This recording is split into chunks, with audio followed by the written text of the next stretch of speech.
നമസ്കാരം. ബീന സ്റ്റോറീസ് എന്ന എൻ്റെ യൂട്യൂബ് ചാനലിലേക്ക് എല്ലാവർക്കും സ്വാഗതം. AI ക്രൂരത എന്ന ഒരു ചെറുകഥയുമായിട്ടാണ് ഇന്ന് ഞാൻ നിങ്ങൾക്ക് മുന്നിൽ എത്തിയിരിക്കുന്നത്. നമുക്ക് നേരെ കഥയിലേക്ക് കടക്കാം. കേരളത്തിലെ സമ്പന്നമായ ഹൈറേഞ്ച് മേഖലയിലെ ഒരു ചെറിയ പട്ടണമായ വണ്ടൻമേട് എന്ന സ്ഥലത്തായിരുന്നു ഈ സംഭവം. അവിടെ വലിയ റിസോർട്ട് ശൃംഖലയുടെയും റിയൽ എസ്റ്റേറ്റ് ബിസിനസ്സിൻ്റെയും ഉടമയായിരുന്നു ജോസഫ് തോമസ്. ഭാര്യ എലിസബത്ത്, മെഡിക്കൽ വിദ്യാർത്ഥിനിയായ മകൾ ആൻമരിയ, വിദേശത്ത് പഠിക്കുന്ന ക്രിസ്റ്റി എന്നിവരടങ്ങുന്ന ആ കുടുംബത്തിന് നാട്ടിൽ വളരെ നല്ല മാന്യമായ ഒരു സ്ഥാനമായിരുന്നു ഉള്ളത്.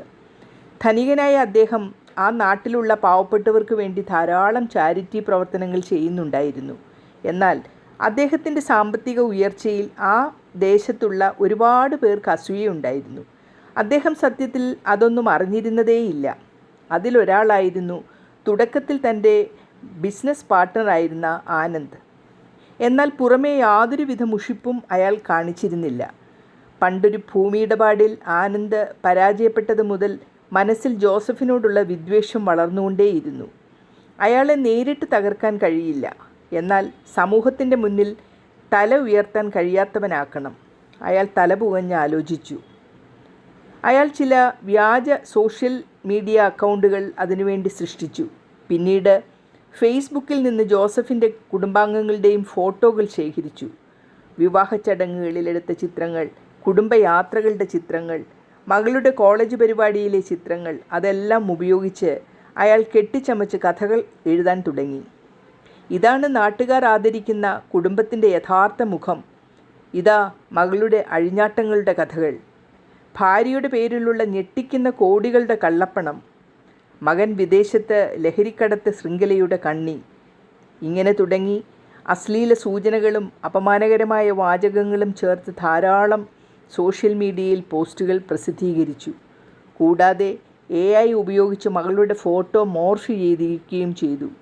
ഒന്നിനും ഒരു തെളിവ് പോലും ഇല്ലായിരുന്നു. പക്ഷേ കൗതുകം കൊണ്ട് ആളുകൾ പോസ്റ്റുകൾ കണ്ടു, വായിച്ചവർ അത് ഷെയർ ചെയ്തുകൊണ്ടേയിരുന്നു. അങ്ങനെ ആ പോസ്റ്റുകൾ വളരെ വേഗം വൈറലായി.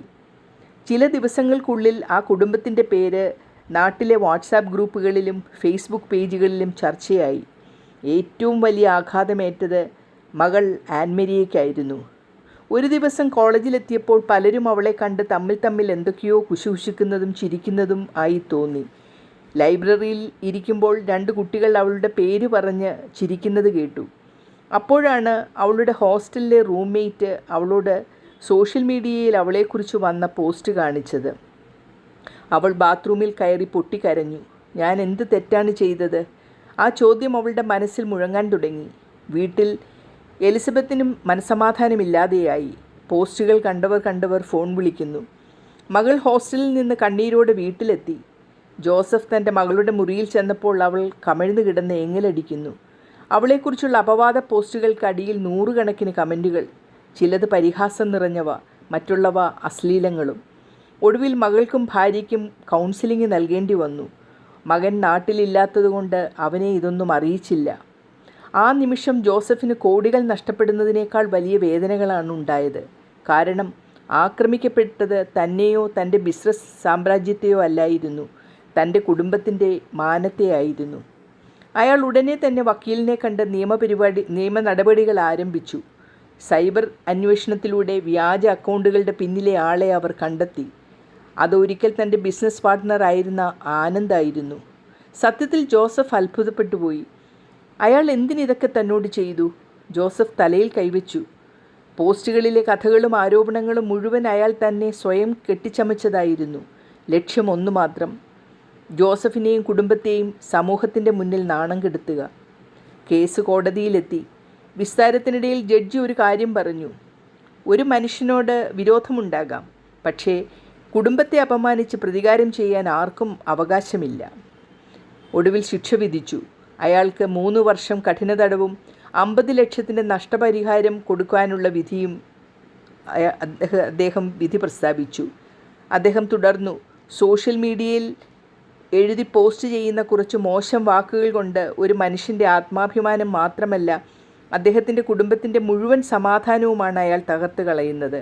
ഇത് തീർത്തും നീചമായ ഒരു കുറ്റകൃത്യം തന്നെയാണ്, ജഡ്ജി വിധി പ്രസ്താവനയിൽ കൂട്ടിച്ചേർത്തു. കഥ ഇഷ്ടമായോ? ഇനി പുതിയൊരു കഥയുമായി എത്തുന്നതുവരെ നന്ദി, നമസ്കാരം.